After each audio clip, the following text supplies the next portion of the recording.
시간 표현 이어서 살펴볼 건데, 시간 표현 같은 경우는 이 교과서 그대로 따라가면서 볼게요. 크게 어려운 내용은 없고요. 그냥 우리가 조금 낯선 단어들을 어떻게 우리가 받아들이는지 그 부분만 체크를 해보시면 되겠습니다. 그래서 솔직히 당연히 우리가 이게 과거 표현인지 현재 표현인지 미래 표현인지는 너희들이 한국인인데 모를 리가 없잖아. 그쵸? 그걸 물어보진 않겠죠. 그럼 뭘 물어보느냐? 그러면 이런 시간 표현을 어떻게 표현을, 어떤 방식을 통해서 우리가 과거를 표현하고 미래를 표현하고 현재를 표현하고 있는지 그걸 좀 낱낱이 파헤쳐 본다. 이런 개념으로 생각을 하시면 되겠습니다. 그래서 시제의 종류 한번 일단 체크해 볼게요. 이게 아까 너희들이 좀 낯설 수 있는 표현입니다. 자, 어떻게 표현을 하고 있냐? 자, 시간 표현은 시간을 언어적으로 표현한 것으로 시간 표현에는 시제와 동작상이 있다. 자, 시제는 사건이 발생한 시점. 그걸 굳이 어려운 말로 사건시라고 얘기를 했습니다. 사건시. 시점이 그 사건을 언어로 표현하는 시점. 발화시. 사건시와 발화시란 단어 개념이 나왔죠? 쉽죠, 그냥. 말 그대로 사건이 발생한 시점이 사건시인 거고, 발화. 말하다가 발화잖아. 그 사건을 언어로 표현한 시점이 발화시인 거고. 그래서 그것보다 이전인지 이후인지 아니면 일치하는지를 나타내는 국어의 문법 표현이다. 이 얘기를 듣고 이제 자료실을 보시면 됩니다. 이런 그림으로 자주 표현이 되는데, 과거 시제 같은 경우는 이렇게 쭉 시간의 흐름이 쭉 지나갑니다. 근데 어떤 사건이 발생을 했어. 근데 나는 이 사건에 대해서 이때 말을 하고 있어. 아, 뭐, 나는 어제 밥 먹었지? 먹었어. 그럼 밥 먹은 건 어제 일어난 거잖아. 근데 지금 밥 먹은 걸 얘기하는 거는 지금 이 발화시는 여기 앞에 좀 더 이 시간상으로 뒤에 있는 거죠. 그랬을 때 이걸 뭐라고 표현을 하냐? 사건시가 발화시보다 앞서는 시제이다 라고 그냥 어렵게 표현을 합니다. 그냥 간단하게 말해서 행동, 행동이 벌어지는 때, 그리고 말하는 때. 이 행동이 먼저 일어났다. 그래서 앞서는 시제다라고 표현을 하는 거예요. 사건시가 발화시보다 먼저 일어났다, 앞선다, 먼저 일어났다. 이렇게 생각하시면 되겠습니다. 그래서 과거 시제를 표현할 때는 서너말어미 at, ot을 쓰며 그리고 과거의 일이나 경험을 회상하는 의미를 덧붙이고 싶을 때는 서너말어미 더를 쓴다. 관형사용 어미 같은 경우는 동사의 경우 세 번째로 관형사용 어미 동사의 경우는 니은과 던을 형용사와 서술격 조사의 경우는 던을 쓴다. 이걸 너희들이 하나하나 외울 필요는 없고요. 문장 통해서 보면 됩니다. 그리고 이렇게 어말어미를 통해서 과거 시제를 나타내는 경우도 이것도 맞지만은 그리고 어미를 통해서 나타내기도 하고 더불어서 어제, 아까, 이미와 같은 시간을 나타내는 부사어를 사용하기도 한다. 이 두 가지를 통해서 과거 시제를 나타낸다. 이렇게 체크해 주시면 되겠습니다. 그래서 시제를 나타낼 때 선어말, 어미와 그리고 시간을 나타내는 부사 두 개를 통해서 과거 시제를 나타낸다. 문장 보시면 이해가 빠를 거예요. 자, 어제 친구를 만나 영화를 보았다. 이런 말 자주 쓰잖아. 근데 이걸 우리가 그냥 구체적으로 문법적으로 분석을 해놓은 것 뿐이에요. 어제라는 부사어 썼죠. 영화를 보았다. at이 바로 선어말 어미예요. 아까 선어말 어미 뭔지 선생님이 설명했죠. 선어말 어미라는 거는 다가 문장의 끝에 있는 어말 어미인 거고요. 맨 끝에 있는 거니까 어말 어미인 거야. 그 바로 앞에 있으니까 선어말 어미라고 하는 겁니다. 그래서 그게 선어말 어미야. 그래서 문장 맨 끝에 보통 다 이런 식으로 어말 어미가 오는데 그 바로 앞에 있는 이 친구가 바로 선어말 어미다 라고 생각을 하시면 되겠고요. 동생이 먹은 빵은, 여기서 은은 빵을 꾸며주잖아, 그쵸? 그러니까 관용사의 역할을 하잖아, 그죠?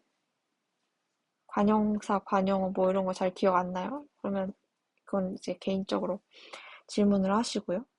여기서 간단하게 얘기를 할게. 어쨌든 관용사형 어미 같은 경우는 이 니은이나 던을 통해서 동생이 먹던 이런 걸 통해서 이 과거 시제를 표현을 한다. 이렇게 생각을 하시면 되겠고요. 자, 그래서 뭐 이 정도 보시면 되겠습니다. 이것도 또 문장을 통해서 보는 게 중요하기 때문에 개념적인 학습 이런 것들을 달달 외울 필요는 없다고 얘기했죠. 문장을 통해서 또 살펴보도록 하고요. 현재 시제 봅시다. 현재 시제는 사건 시와 발화 시가 일치하는 시제이다. 그쵸? 말하는 시점과 사건이 동시에 일어나고 있다라는 거니까 현재 시제. 그쵸? 그래서 현재 시제를 표현할 때에는 동사의 경우 선어말 어미 첫 번째 선어말 어미 니은 는을 쓰는데 형용사와 서술격 조사 같은 경우는 현재 시제 표현이 따로 없다. 관형사용 어미 같은 경우는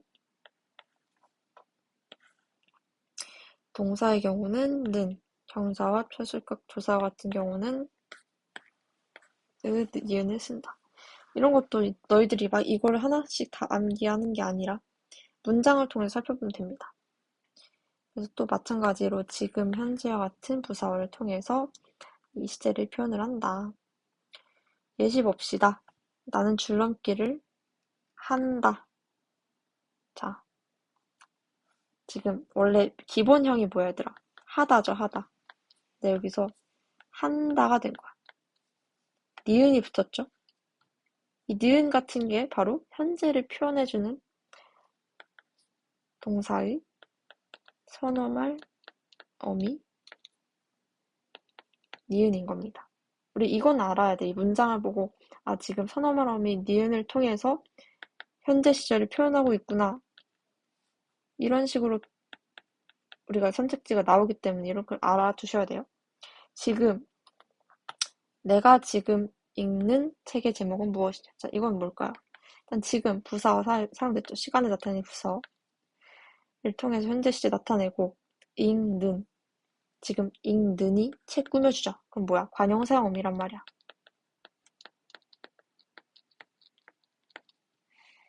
자, 관형사용어미 동사의 경우 는을 쓴다고 했죠. 는을 통해서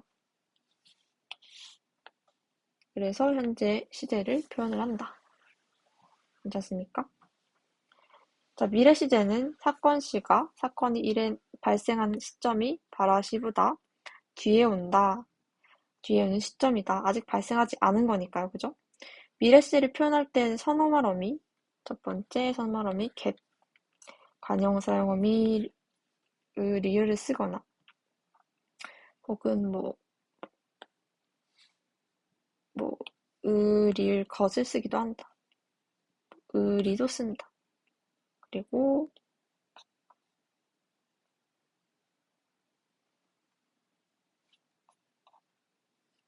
내일, 장차와 같은 부사어를 쓰기도 한다. 다 비슷비슷합니다. 그죠? 선어말 어미, 관형사용 어미, 부사어. 여기 관형사용 어미 추가할게. 사형 어미. 세 가지를 통해서 시제 표현한다. 시제 표현한다. 시제를 나타낸다. 그래서 장차 부사어죠. 훌륭한 어린이의 겠다. 이것도 이 어말어미 맨 뒤에 하나 앞에 있는 거니까 선어말어미죠. 먼저 선자 해서 그래서 선어말어미 겟을 통해서 두 번째 내일 다시 만날 것이다. 이거 부사어죠. 날 것이다.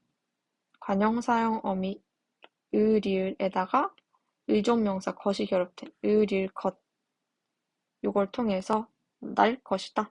요걸 통해서 미래시 나타내고 있고 그리고 이루리라 선어말어미입니다. 선어말어. 그래서 이런 표현들을 통해서 미래세를 표현하고 있다. 알아주시면 되겠고요. 전화말 어미 개세 쓰임 이 부분도 한번 체크해 주세요. 개시라는 거는 미래 시제도 나타내지만 추측이나 의지, 가능성, 능력, 완고하게 말한 태도 이것도 다 외울 필요는 없어요. 그냥 문장을 보고 아 그건 나도 할 수 있겠다. 여기서 말하는 이 개시 정말 미래를 표현을 하는 개시냐? 아니잖아. 그죠? 이것만 파악하시면 됩니다. 그래서 요거 같은 나는 할 수 있겠다. 이거는 가능성이나 능력을 말하는 거잖아.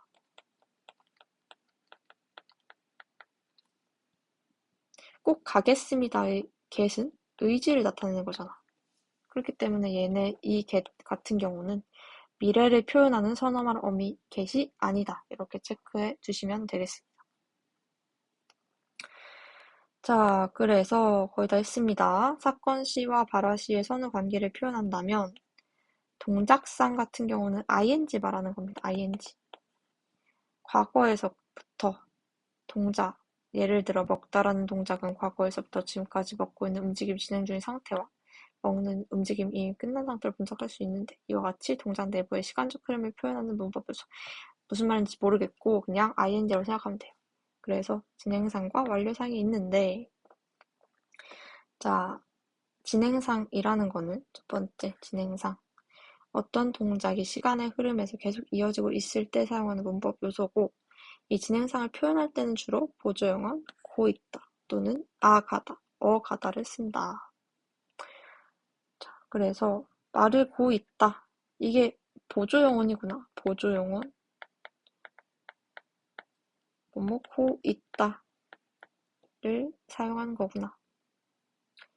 이 정도 체크하시면 되고요.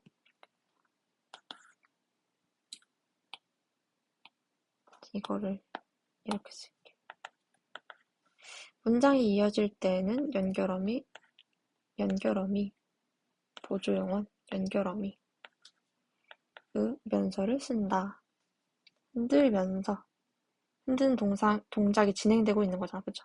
그렇기 때문에 연결어미, 뭐뭐, 면서 이것도 동작을 표현하는 그러한 하나의 문법 요소라고 볼 수가 있겠네요. 완료상. 어떤 동작이 시간의 흐름 속에서 이미 끝났거나 결과가 지속될 때 보조용언, 마찬가지로 보조용언을 쓰네요. 아 있다, 어 있다 또는 아 버리다, 어 버리다를 쓰고요. 두 번째로 이어질 땐 연결어미, 보서를 쓴다. 말라 있다. 상태가 끝난 거잖아. 완료인 거죠. 그러니까 이제 완료상이다 알 수 있는 거고 흔들고서 흔들는 동작을 하고 나서 그런 다음에 다가온 거니까 완료상의 연결어미 고서를 통해서 완료상을 표현을 했다. 이렇게 이해를 하시면 되겠습니다. 마찬가지로 문제 잘 풀어보시고요. 인용 표현 봅시다. 인용 표현. 자, 인용 표현. 자, 인용 표현은 다른 데서 들은 말이나 읽은 글을 문장 속에서 넣어서 전달하는 국어의 문법 요소로 인용한다라는 말 많이 들어봤잖아. 뭐뭐에 따르면 하면서 이야기하잖아. 그죠? 그리고 그런 게 인용 표현이고 그래서 이때 문장 속에서 넣어진 말이나 글을 인용절이라고 하는데 인용 표현에는 직접 인용과 간접 인용이 있습니다. 직접 인용 뭐냐? 원래의 내용이나 형식을 그대로 유지한 채 인용하는 방식을 직접 인용이라고 한다. 그래서 이것도 말이 어렵지 그냥 문장을 통해서 보면 쉽습니다. 직접 인용 표현을 할 때에는 인용절에 큰 따옴표를 해서 표시를 하고요. 그 뒤에 조사 라고를 쓴다. 자, 두 번째. 간접 인용은 다른 데서 들은 말이나 글을 인용할 때 그 형식은 유지하지 않고 내용만 인용하는 방식을 간접 인용이라고 합니다. 그래서 간접 인용이 조금은 헷갈릴 수 있어요. 왜냐하면 인용절에 시간 표현, 높임 표현, 지시어, 종결어미 이런 것들을 적절히 바꿔야 될 수 있기 때문에 조금 헷갈릴 수 있는데 뭐 어쨌든 큰 틀에서 보면 직접 인용과 달리 따옴표를 쓰지 않고 인용절 다음에 조사 고를 쓴다 라고 하는 거고요. 그래서 이것도 문장을 통해서 한번 살펴봅시다. 뭐 이거는 나중에 뭐 크게 중요하진 않습니다. 그냥 나중에 읽어보시면 되고요. 자, 철수는 어머니께 사랑합니다 라고 말했다. 이걸 간접 인용 표현으로 고쳐본 그런 시험 문제가 나올 수 있어요. 그래서 보시면 철수는 어머니께 사랑함 자, 합니다. 지금 고 말했다라고 했어요. 그죠? 자, 그러면 일단 여기서는 이 시제 표현 이런 것들을 인용절의 시간 표현, 높임 표현, 지시어 종결음 이런 걸 바꿔야 된다고 했잖아요. 일단 뭘 바꿔야 될까?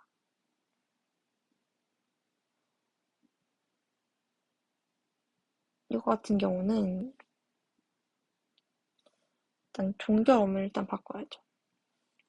사랑한다고 말했다.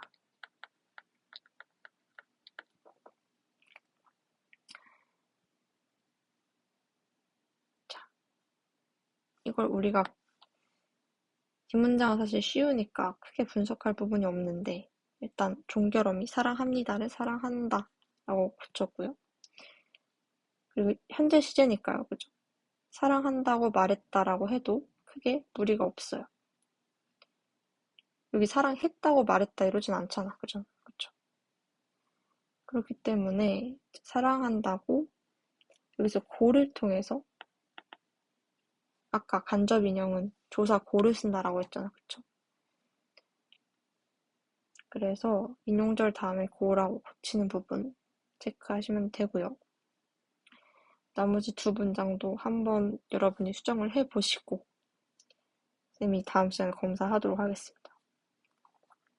그래서 어쨌든 인용 표현 같은 경우는 이 인용절의 시간 표현, 높임 표현, 지시어, 종결, 어미 등을 적절하게 바꿔야 한다. 이거는 교과서 문장 외에도 따로 프린트를 통해서 쌤과 같이 연습을 해보도록 합시다. 자, 피동표현 발표, 피동표현. 피동표현이 조금 내용이 어려울 수 있어요, 여러분. 피동표현은 이제 시험 문제에서 어떻게 나오냐. 사동표현하고 같이 이제 연관을 해서 나옵니다. 피동하고 사동이 표현을 하는 방식이 좀 똑같은 부분이 있어서 여러분이 헷갈릴 수 있는 포인트가 있기 때문에 둘을 같이 연계해서 나오는데 일단 너희들 교과서엔 피동표현 나왔지만 너희들이 사동표현도 배웠다라고 이미 들었어. 그래서 사동표현과 피동표현 개념 정의 좀 하고 그리고 나서 둘을 좀 비교하는 어떻게 구별할 수 있는지를 파악을 해볼게요. 자, 우선 피동표현과 사동표현.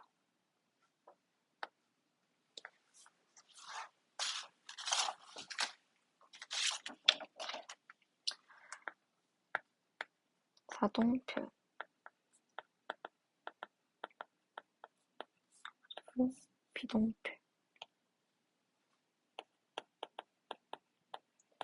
사실 이 두 개는 헷갈릴 게 없어. 완전 다른 표현이거든요.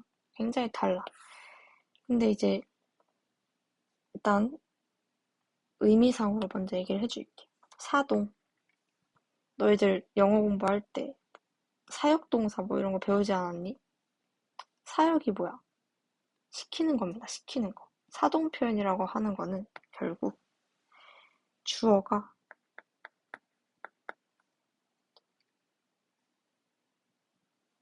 누군가를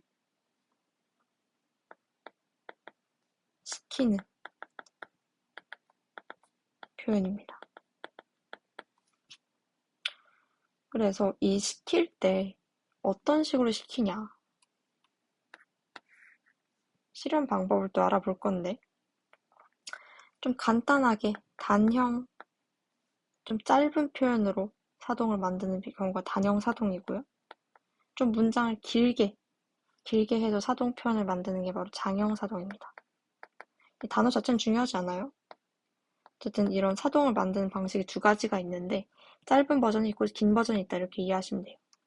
그래서 이거를 다른 말로 파생적 사동이다 라고 이야기를 하는데 파생적 사동이라고 하면 이 단형 사동을 어떻게 만드냐? 파생어를 통해서 만들기 때문에 전미사를 활용을 해서 사동을 만들기 때문에 파생적 사동이라고 이야기를 합니다. 이 전미사 뭘 활용하냐면 이, 히, 리, 기, 우, 구, 추 총 7가지 전미사, 사동 전미사라고 합니다.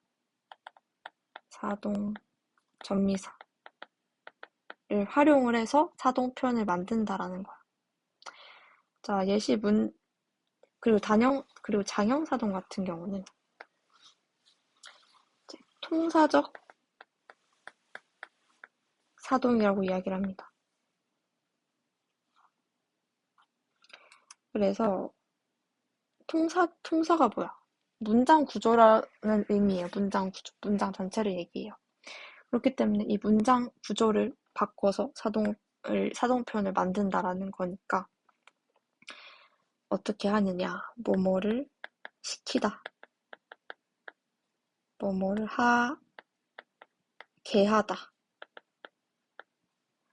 이렇게 뒤에 문장 구조를 바꿈으로써 사동 표현을 만든다라는 거예요. 예시 문장을 살펴볼게요. 아이가 약을 먹다. 일단 이거는 아이가 스스로 먹은 거잖아. 이거는 주동입니다. 주동 표현이에요. 주동. 주어가 직접 동작을 한 거야.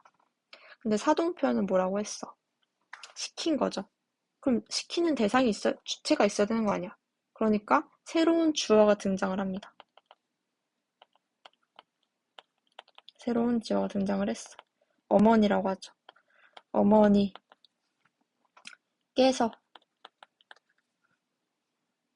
뭐야 얘들아? 주격조사였죠? 아까 배운 이 높임 표현 간략하게 자투리 복습. 자, 께서 아이에게 약을 먹였다. 자, 이렇게 문장이 되는 거야. 이게 사동 표현이란 말이야. 지금 애가 약을 직접 먹인 거에서 엄마가 약을 먹인 걸로 시킨 걸로 바뀌었죠. 여기까지 이제 의미상은 이해됐잖아. 이걸 형태소로 분석을 해보는 거야. 먹 플러스 이 플러스 엇 플러스 다. 이걸 먹었다라고 할게요. 먹었다.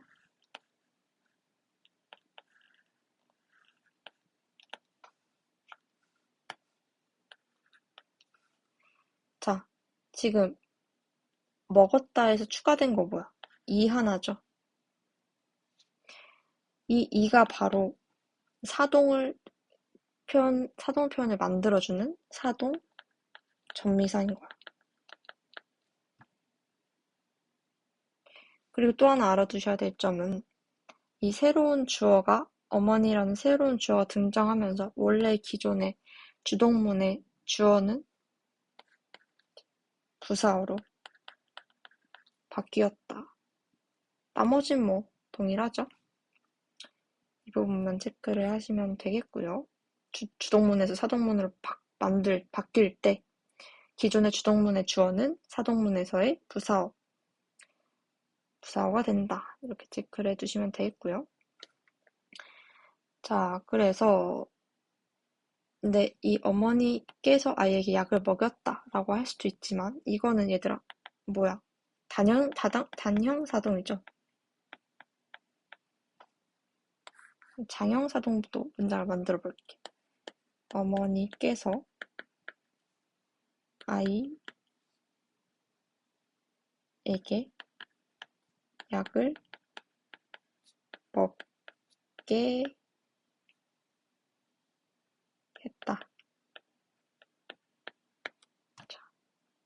이것도 마찬가지로 사동인데 얘는 문장 구조를 바꿈으로써 사동 표현을 이룬 거잖아. 그죠? 자, 쌤이 이거를 이 두 가지의 차이점을 설명을 할 건데 이 했다, 먹게 하다 같은 경우는 의미가 한 개야. 근데 먹였다 같은 경우는 의미가 두 개로 생각이 될 수가 있어. 이게 무슨 말이냐? 자, 어머니께서 아이에게 약을 먹였다야. 그러면 어머니께서 아이 입을 진짜 벌려가지고 약을 입에 넣어. 그렇게 되면은 이거는 직접 사동이란 말이야. 그쵸? 근데 어머니가 아이에게 뭐 땡땡아 약 먹으라 라고 해서 말을 해서 먹게 시킨 걸 수도 있잖아. 이거는 간접 사동이라고 해요. 근데 어머니께서 약을 먹였다라고 그 아이에게 약을 먹였다라는 표현만 듣고서 너희들이 아 어머니가 입을 벌려서 직접 아이에게 약을 먹게 했구나. 혹은 먹도록 말을 해서 시켰구나. 이거 알 수가 없잖아. 이거를 의미가 중의성을 갖는다라고 이야기를 한단 말이야. 근데 반면에 어머니께서 아이에게 약을 먹게 했다라고 하는 이 장형사동의 문장을 보면 우리는 아 이거는 어머니가 애한테 아 약을 먹어라라고 얘기를 해서 혹은 뭐 어떤 방식으로 아이에게 약을 먹게 한 거지 실제로 입을 벌려서 먹게 한 거라고 생각하지 않잖아. 그쵸? 근데 얘는 직접 사동이 아니라 간접 사동으로 내용이 이해가 된다. 중의성은 없다.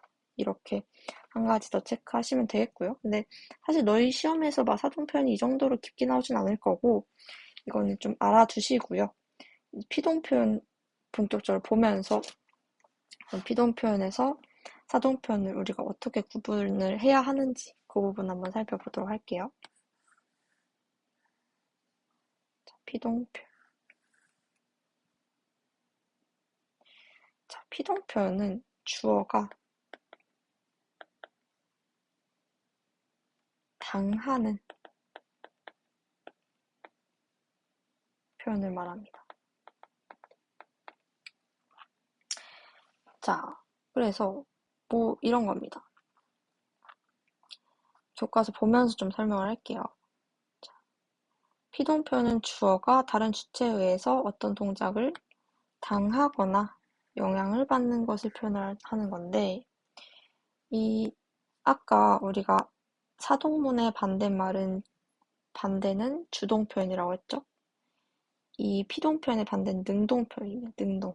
그래서 어쨌든 능동인데 피동문과 반대. 피동문은 행위의 주체가 아닌 행위의 대상이 주어가 된다. 이런 말들을 읽으면 헷갈리니까 문장으로 생각을 하면 쉽습니다. 내가 오늘 붕어빵을 100개나 팔았어 라는 문장을 붕어빵이 100개나 팔렸어 라고 하면 이게 바로 피동이라는 거. 자, 무슨 말이냐. 내가 판 거야. 그죠? 내가 판 게 능동이야. 근데 붕어빵이 팔렸잖아. 그죠? 이 붕어빵이라는 주어가 이 나라는 주체에 의해서 팔림을 당한 거잖아. 그쵸? 그랬을 때 이 목적어 붕어빵이 팔렸다. 이 붕어빵이라는 목적어를 좀 강조를 할 때 우리가 이런 피동 표현을 쓰는 거야. 그래서 이 당한 대상, 당한 행위의 대상을 강조하고 싶을 때 피동 표현을 쓴다. 그럼 결국 이 능동 표현하고 능동문하고 피동문의 의미는 서로 같은 거죠. 의미는 같은데 누가 더 강조가 되느냐 그 차이인 거야. 그러면 아까 이 피동문을 표현할 때 어떻게 피동문이 표현이 되느냐 살펴볼 건데요. 피동문을 표현할 때는 피동 전미사, 이히리기 혹은 되다를 쓰거나 피동의 뜻을 나타내는 아지다, 어지다 혹은 게되다를 쓴다. 자, 여기 이 부분을 좀 정리를 해봅시다. 아까 단형사동, 장형, 사종 있었지. 똑같습니다. 단형, 피동, 장형, 피동이 있습니다. 자, 그랬을 때 단형 피동 같은 경우는 마찬가지로 전미사를 통해서 피동편이 만들어지는 거란 말이야.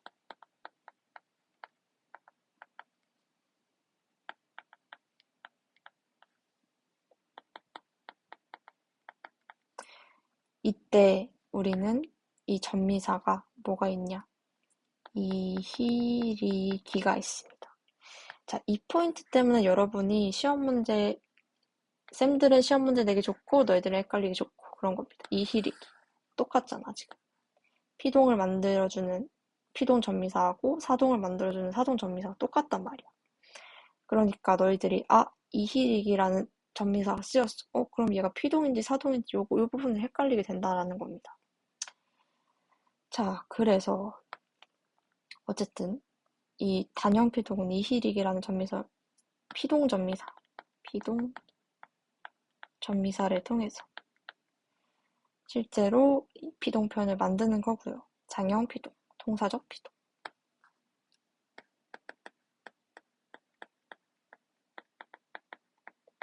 같은 경우는 아까는 시키는 거잖아요. 당하는 거죠. 요건 어떻게 표현을 하느냐.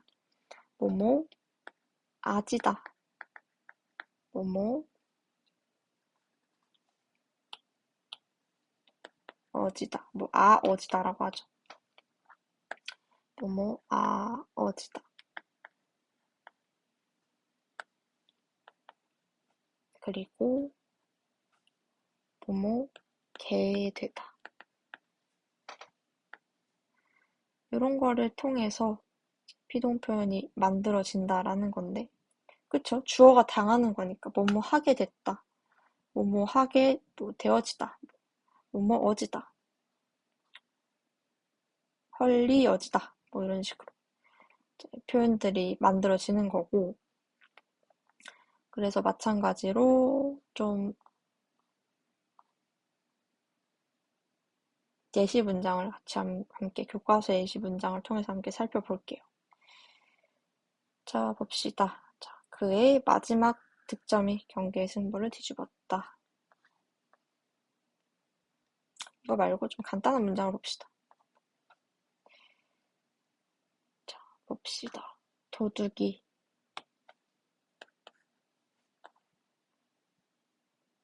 경찰이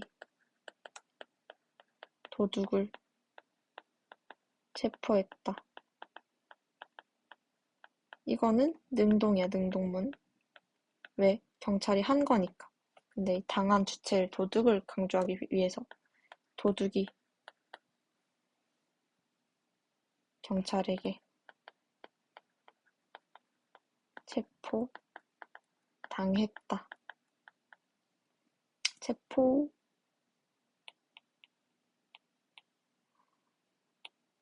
체포당했다.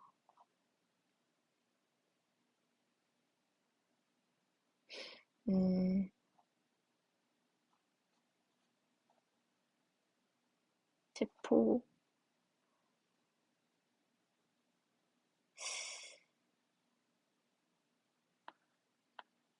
되었다.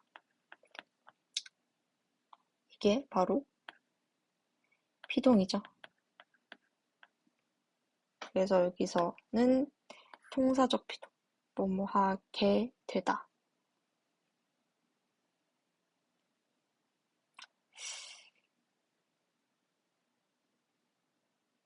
예시 문장은 다른 걸 하는 게 낫겠다.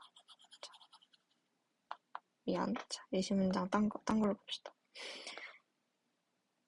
교과서 문장을 그냥 볼게요. 자, 그의 마지막 득점이 경기의 승부를 뒤집었다.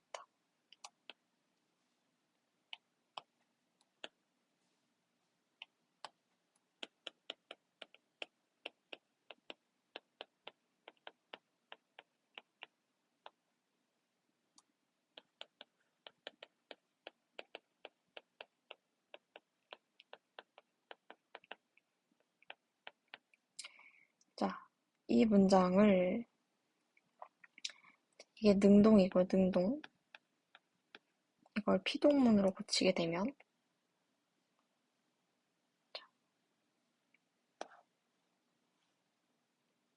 이 목적어, 경계의 승부, 이 뒤집힌 행위의 대상, 경계의 승부가 주어로 가겠죠?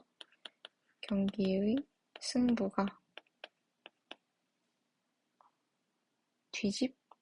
그의 마지막 득점에 의해, 요게 의로, 뭐 이런 부사어로 들어갈 수도 있는데 안 들어가도 돼요. 그의 마지막 득점에 의해, 득점으로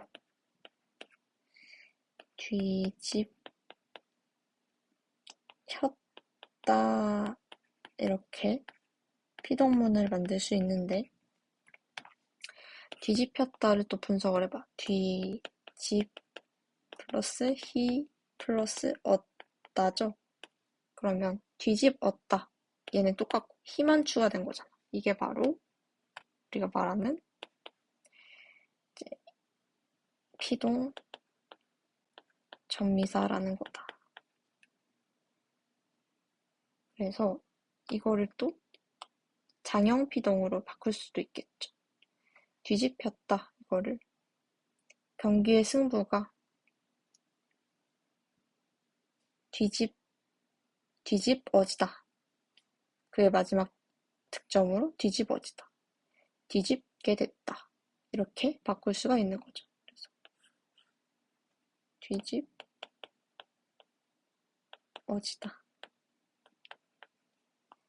뒤집게 됐다.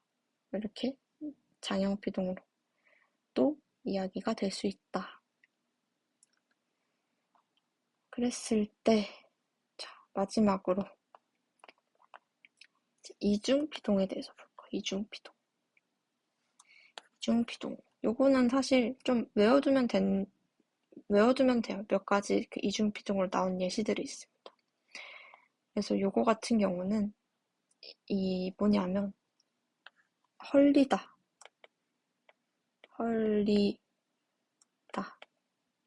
이거는 헐다가 일단 기본형입니다. 헐다가 기본형인데 여기다가 내가 피동의 의미를 더하고 싶어. 그래서 헐리다라는 피동 전미사를 썼어요. 그러면 얘가 지금 피동 표현이 됐죠? 근데 여기다가 갑자기 또 헐리어지다가 붙은 거야. 그러면 피동이 2번 들어갔잖아. 이게 바로 이중피동이란 거야. 이중피동은 무조건 잘못된 표현이에요. 무조건. 그래서 헐리어지다라는 말을 쓰면 안 되고 헐리어지다 그러니까 헐렸다. 이렇게 줄여서 헐렸다가 된 거죠. 헐리다라고 쓴 게 맞다라는 거죠. 그리고 발생된 이 부분은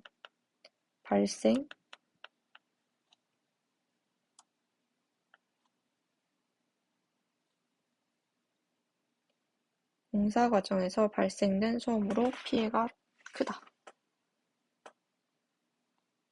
이거 같은 경우는 이중피동이 아니라 그 소음이 발생한 거잖아, 그쵸? 발생이 된 거는 당한 거잖아, 그쵸? 소음이 발생을 한 거지 발생된이 아니란 말이야. 그렇기 때문에 소음이 발생한 거다. 그렇기 때문에 영어는 불필요한 비동 표현이다. 오케이, 여기까지 괜찮습니까? 그래서 요 피동 표현 공부할 때 주의해야 될 점. 사동 표현과 피동 표현에서 사동을 만드는 것, 피동을 만드는 것에 공통적으로 이히릭이라는 전미사가 사용이 되는데 이 이히릭이 전미사가 사용됐을 때 이게 사동인지 피동인지 구분하는 문제가 반드시 출제가 되고요. 그걸 그럼 어떻게 구분을 하느냐 이 부분에 대해서 얘기를 해줄게요. 어떻게 구분을 하느냐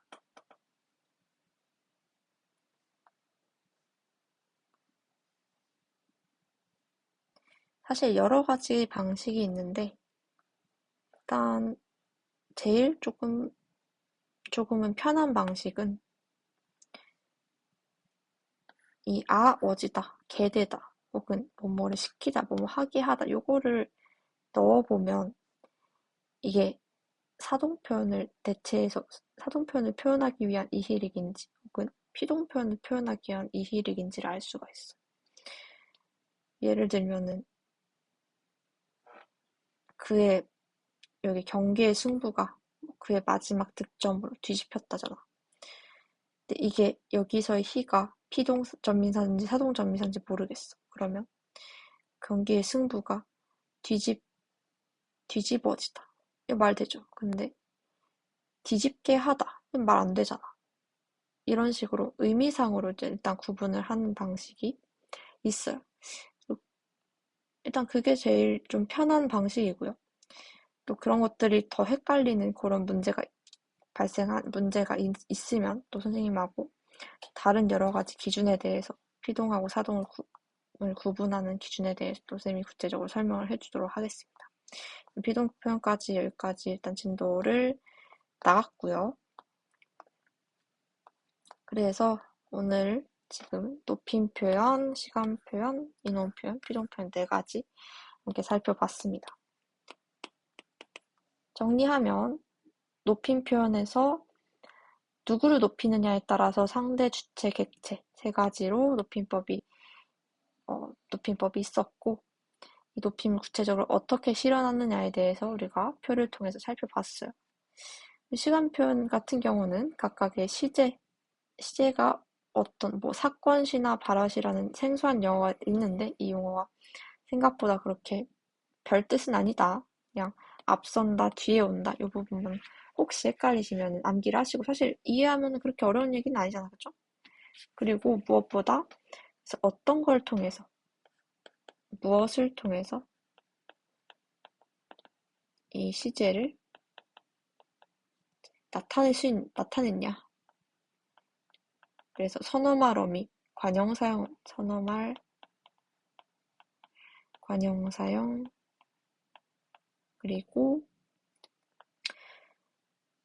시간을 나타내는 부사를 통해서 이 시간 표현 나타냈다라고 얘기했고, 인용 표현은 인용, 간접 인용이 있는데, 직접 인용 표현을 간접 인용으로 어떻게 바꿀 수 있는지, 이 바꾸는 과정에서 시제나 여러 가지 시제, 뒤에 종결어미, 이런 부분이 바뀔 수 있는데, 이거는 문제를 통해서 같이 한번 문장들을 통해서 살펴보는 부분이라고 얘기를 했고요. 피동 표현 같은 경우는 능동문, 피동문, 그리고 주동문, 사동문이 있었다. 주동문은 주어가 직접 동작을 하는 거고, 사동문은 주어가 다른 그 대상한테 시키는 게 사동이라고 했었죠. 그 중에서 이 사동 표현은 피동 표현과 구분하는 문제가 나올 수 있다라고 이야기를 했습니다. 그리고 이중 피동에 대해서도 살펴봤고요. 그 부분도 시험 문제에 잘 나오니까 잘 표시해 주시길 바랍니다. 그래서 일단 여기까지 한번 개념 한번 쑥 쌤하고 같이 봤고, 이 문법 요소의 실체, 이 부분은 우리가 살펴본 개념들을 어떻게 적용하면 되느냐에 대해서 좀 간단하게 몇 문제 정도 있는 부분이라서 이 뒤에 학습 활동이나 문제들을 통해서 이 개념들 확실하게 다졌는지 안 다졌는지, 그리고 모르는 게 있으면 무엇인지 쌤하고 같이 꼼꼼하게 살펴보도록 합시다. 수업은 여기까지 진행할게요.